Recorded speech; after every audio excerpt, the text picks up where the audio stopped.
Welcome to the Be Your Own Superhero Women's Leadership Conference, inspiring the superhero in you. Welcome to episode 1 of a 6-part series. Our guest speaker, Peggy Lowe of Aberdeen Accounting, will be speaking about cash flow and the importance of cash flow in your business.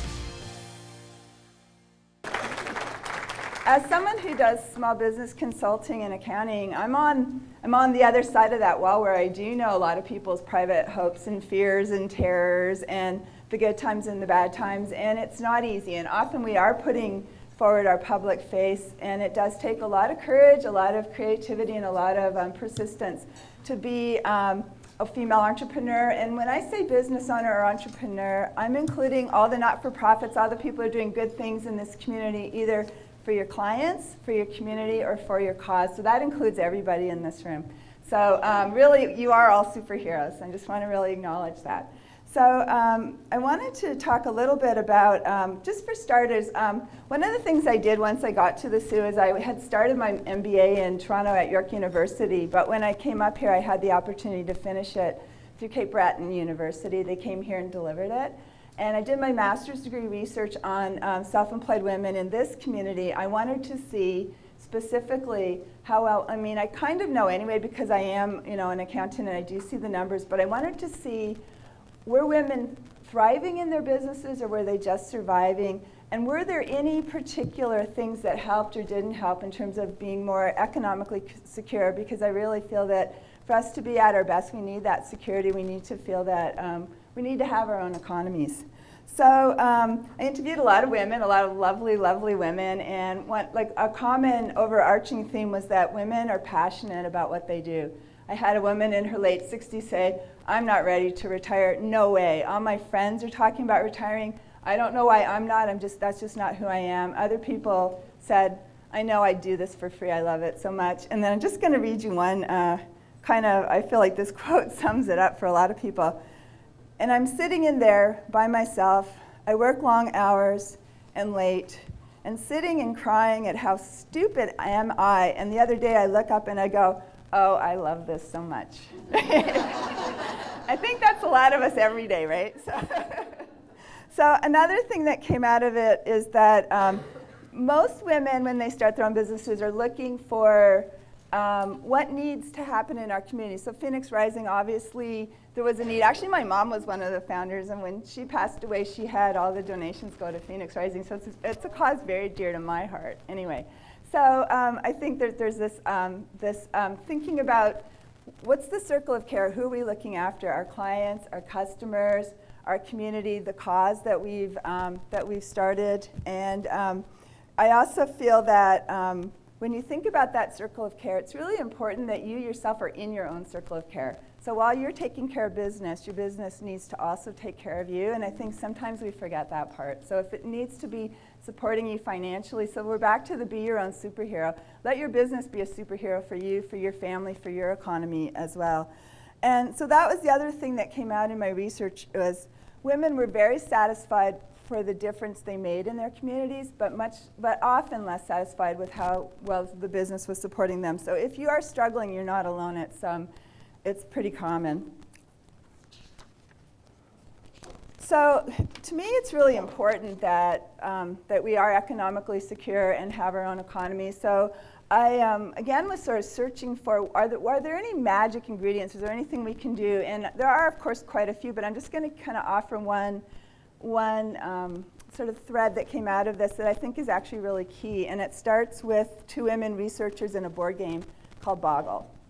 So these 2 female researchers in the United States, they were working in a university, and they found that the male research assistants or the graduate students were getting all the really nice teaching opportunities, teaching their own courses, designing curriculums, and the female grad students tended to be the teaching assistants, marking papers, and kind of helping out. So these 2 women went to the man who made that decision, and they were like, "What's up? Why aren't the women getting these positions?"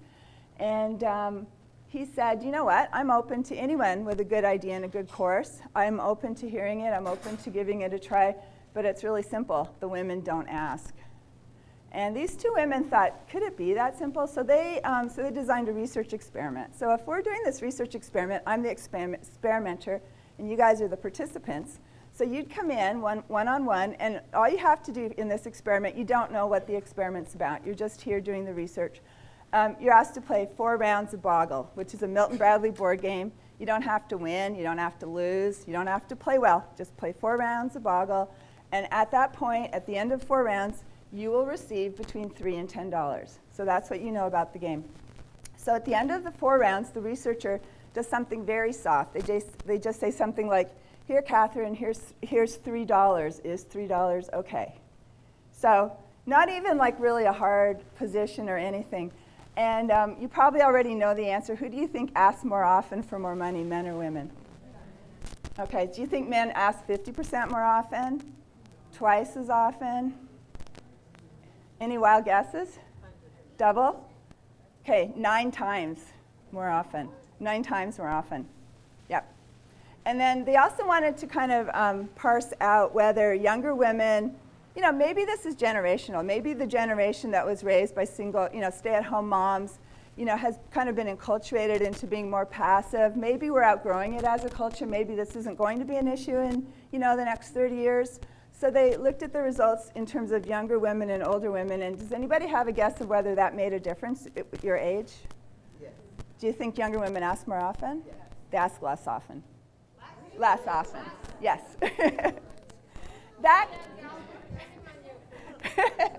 So it's not something that's just going to go away on its own. We have to really, as a culture, number one, I think we have to, of course, get better at asking. But the culture has to accept us asking too. It's not as simple as what's wrong with women. Why don't we just ask? We live in a culture where we get more pushback. We get harder negotiations than men do. So there's work to be done. And so these two researchers have identified that the gender wage gap hasn't really moved at all since about the early 1990s. We did a lot of progress through the 60s and 70s, that wave of feminism. We're kind of stuck now. The gender wage gap for women in business is actually bigger than for women that are like wage workers. So I think that this whole negotiating thing is really important. When you think about what you do for a living, you're negotiating every day, right? You're negotiating. I'm watching Ashley right now planning out her whole day at Chevy Motley and making sure there's staff there and who's going to get the groceries. And you're negotiating pricing. What's your price for your product, or how do you set your fee? You're negotiating with landlords, with suppliers, with subcontractors. I think that we all negotiate a lot. Moms negotiate every day too, right? Get your clothes on, get your lunch. But I think that women in business in particular negotiate pretty well constantly, and if we're being held back by that, I think that that's a really significant thing that we need to really kind of take to heart. So another thing I do want to say about that research is that indirect asking, so like grumbling and complaining, would not get you any extra money. And everybody, men and women, were both equally good at grumbling and complaining. So anyway. So the other thing they've estimated that women who routinely negotiate every salary increase in every starting position over the course of their lifetimes will make $1 million more in their lifetime than the woman who just accepts whatever they're given. So that's something to think about. Another kind of female strategy that I think a lot of us do is you just try to do a better job and hope you get noticed. And that strategy doesn't work. Here to say that doesn't work. So anyway. So again, what does this mean for small business owners? It means that we have to kind of somehow conquer this, and also as a society conquer it. If you've got sons and daughters, for example, maybe pay attention. Are your daughters asking for the same things? Do you need to actually maybe make sure that they're getting what they need because they're not asking? I know my oldest daughter had a hard time with asking when she was little. So maybe we all have a hard time asking all the time. I don't know. So one thing that I think in terms of this asking thing and how it relates to small business or any enterprise, and I'm not a master negotiator by any means, but they do say that the best strategy for negotiating is just choosing to do it at all. So you don't have to be good at it, just try it. Try negotiating the next little thing you do that's kind of no big deal, like the garage sale or the your child getting their boots on or whatever it is, because just choosing to negotiate at all puts you at a huge advantage over the people that don't choose to. So, but in terms of running your own business, and back to my kind of putting on my accountant hat here, one thing that I think really does help is having a really good accounting system and knowing what you're trying to, what kind of targets you actually have. So what you measure is what you get is a common phrase in business. So if you're not measuring it, you're not going to get it. So if you're trying to reach like target sales or trying to make this amount of money for your take-home pay for your family, or you have this idea that your profit margin should be this percent, you're much more likely to reach those targets if you set that goal and if you're measuring it and you're getting feedback back that yes, I'm hitting these goals or I'm not hitting these goals, and I know that within a month or so of launching a new product or whatever the new venture is, so that I can make course corrections. Because really and truly, life is uncertain. We're probably constantly changing and adapting, but if we don't even get the information back through good accounting systems, then we're not going to be able to do it. And a lot of people will kind of get their books down once a year, hand them to their accountant, and now it's like 18 months later when you find out that some part of this wasn't working right. You're paying way too much for utilities, or you forgot to include freight when you priced your products that are coming up from the States and that kind of thing. So in other words, a good accounting system can do that for you. So the other thing I think that comes out of having, again, Catherine's talking about finding your tribe. Women tend to, the research shows, have much bigger networks of support. We have like lots of friends, lots of family. We do tend to confide in each other. But what the research shows is that our circles of support tend to be non-professional. So men have much more access. They may have less people in their circle, but they're the professionals. They're the lawyers, the accountants, those kind of people. So they have much more access to business information than women generally. So we need those people in our tribes. I know Joyce is here as well. She's going to talk about financial planning, and it's really important to have some of those people as part of your circle. In terms of being your own superhero, we can't do it all by ourselves. So a couple things, talking about that, like finding your tribe and finding who you want for support. I think, Catherine just opening up here in, this morning, if you can't, behind closed doors in a confidential situation, if you can't find that professional that you feel comfortable talking to, the whole world doesn't need to know what's going on, but one person does. If you need to find someone that's easy to talk to, that you feel comfortable with, that you trust, that's knowledgeable, that has a good reputation. So all of those things, and like in my own line of work, we're constantly finding, more tax breaks for people. They don't have to tell me, I know you're looking after your mom with dementia. I know there's some tax breaks there. Even if you forget to tell me when I do your tax return, I know, because I know who you are. And those kind of things, because really you're not expected to be the expert on everything. So it's important to have that relationship with somebody that, and also someone that's presenting options. Like if they're never ever suggest to you, maybe you need to raise your prices, or maybe it's time to think about incorporating. If that dialogue's not happening, you're not really getting that full experience of what, a set of books isn't just about putting numbers in pockets so you can get your HST done once a month, right? It's the roadmap that tells you where you've been and helps you figure out where you could be going. And also, I think at least one person on that team needs to be checking in with you pretty regularly. The once-a-year thing, unless you're a really, really stable business, it's like maybe third generation, inherited or something, and even then the world changes so much. You need people that are kind of on top of things and not just seeing you once a year. So a good accounting system can give you timely information. So if the situation's changing, either in your community, or there's a new opportunity, or there's actually an adverse thing happening, superheroes need to be agile, they need to be able to move quickly, but you can only do that if you've got the information in a timely fashion. There's, this is just a little bit nerdy, but you can, when you do your tax returns, or when we file your tax returns, there's these little codes that tell Revenue Canada what kind of business you have, and they compile all this information. So on the Industry Canada website, you can actually go in and just look and say, what do all restaurants with sales under 500,000 in Alberta, what do their numbers look like? So not the individual restaurant, because that's confidential, but like a compilation. So you'd know that in Alberta, the cost for food tends to be 38%, wages tend to be 20%, 5% for rent, whatever those numbers are. And you can look at Ontario, you can look at your own situation. And that just sort of helps you kind of compare, am I on track with kind of the industry averages? If you're a startup, don't expect to be on track with industry averages. It takes a couple years to get all your routines in place. And again, this is where having, you know, a professional on your team can help you kind of sort this all out. Like, don't be too hard on yourselves, because getting things off the ground does take time and it costs money.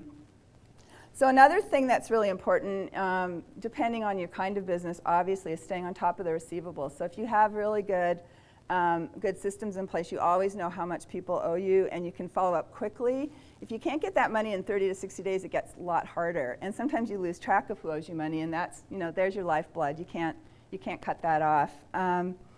It also obviously helps get all your expenses. So if you're wandering around with a bag of cash receipts all the time, that's taking up a lot of noise in your brain and a lot of extra stress. And plus, you worry about losing those kind of things. So like, just kind of get that all into your system, kind of instantly. Then you don't have to worry about it. There's another really big advantage to kind of dumping things out of your brain and into a system. There's it's a pretty old book now, and probably a lot of you have seen it, Stephen Covey's book, The 7 Habits of Highly Effective People. And he talks about time management, and he talks about 4 kinds of things that, so you can have so there are things that are not important and not urgent. We don't have to worry about those. That's, you know, going home and watching Netflix tonight, you know, catching up on House of Cards or Stranger Things or whatever. So that's okay, we all need that kind of time. Then there's the sort of urgent but not important. And this is where we actually can get control of our time a little bit better. So it's urgent because, you know, my phone just pinged someone, you know, liked my Facebook post. Like, it feels urgent, the bell just rang, but that doesn't mean I have to respond to it, because it's actually not important unless I'm actually waiting for a phone call or something like that. So think about all the things in your life that feel urgent. You know, the salesman's walked in the door, they want to talk to you. The mail's just been plopped on your desk. You come into work and there's 20 emails. Are they all important? Maybe not. So like, they feel urgent because they're in your face, the phone's ringing, this person wants to see you, but they may not be. So like, kind of getting control of that and realizing when something isn't actually important. It may feel urgent, but it's not important. Because otherwise, what happens is we spend like a lot of our time in the urgent and important quadrant, which is kind of like the emergency. Like, oh my God, my HST's due today, and I don't have my books done. And some of the emergencies in our lives, honestly, there's nothing we can do about them. You know, your child gets sick, but we have lots of those anyway, right? Your basement flooded this morning because of all this rain. So, but you know, try to avoid the manufactured ones where we just didn't spend enough time like planning ahead and taking care of things, so that we just sort of spend every day in this kind of emergency crisis mode. And then what Stephen Covey suggests, especially for business owners, is to kind of live in the quadrant that's it's important, but it's not urgent. Okay, and that's where you do your strategic planning. That's where you daydream about the next project. That's where you kind of lay the groundwork for the next thing you want to do. And that's where a lot of the self-care that probably people will talk about in here today. It's important that you take care of yourself, but it's not urgent. No one's going to make you go to the gym tomorrow, or no one's going to force you to meditate this morning, or whatever those self-care things are. No one's going to, instead of, you know, trying to find all those cash receipts that you're not sure what bag they're in, you actually think about where's my business going? What do I want for my future? You know, planning for retirement. I know Joyce will be talking about that later. So we really want to, the more we can kind of spend time in that quadrant of it's not urgent, but it's important, there's going to be way less emergencies because we're always prepared. So that's part of that whole planning. And again, it's about being your own superhero, being in your own circle of care. You matter. It's important to take care of those things and find the people that can help you so you're not doing it all by yourself. That woman who's talking about being there late at night and, you know, crying and then going, oh, I love this so much, but maybe she needed a little more help too, right? So I guess I want to, you know, say that really that this whole kind of like having your financial system in place is really like the core muscle strength of your business. So it's really important, and it's not just so that Revenue Canada knows how much HST you owe them. It's actually a tool for you to help run your business. And I think that by having those kinds of things in place and the right people in your circle, and also like seeing how it's going, because maybe sometimes what happens is that, you've started one kind of business and this feels like what you're supposed to be doing, but all these other opportunities are coming up, right? And so maybe actually it's this thing over here that's really, like maybe Catherine's not meant to write the book. Maybe she's going to keep doing these workshops. We don't know, right? So, but if you're so kind of busy, nose to the grindstone, thinking about, all your deadlines and things, these little opportunities are coming up, we can't actually grab them. So again, it's that self-care. And really the way small business is working these days in this kind of really like sort of ultra fast-paced world is like the 5-year plans and things, it's good to have an idea how things are going to go, but really, you really only know how the next step is going to go, right? So you take that step out into space, you see how it's going, and then you adapt. There was somebody on the radio, I wish I knew more about what she was talking about, but it had something to do with landing on Mars and sending ships to Mars, some kind of things, and partly making sure that they weren't, bringing diseases from Earth onto Mars.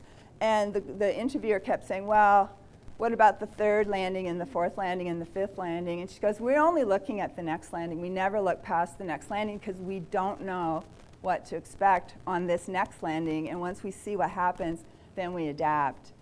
And I think that really is the way the world is going now, is we don't know past the next step. So take that next step, have all that self-care, and have, like that information, those numbers coming back to you, the professionals who care about you, that are on your team to help you, and your friends and family.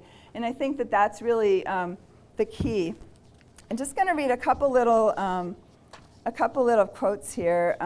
This is from a book called The Boss of You, and, written by Lauren Bacon, Ashley's aunt, actually. Anyway, and I just pulled this out from when I did my research. Please, we beg of you, do your part to reduce the male-female wage gap and budget yourself a nice, comfortable paycheck. You never know. If enough of us do it, we might just change the world a little or a lot. And then Sarah Silverman has a really excellent YouTube, and one of her takeaways is, we don't get what we want, we get what we think we deserve. So you deserve it, and here's to your success. Thank you. Yeah. Thank you.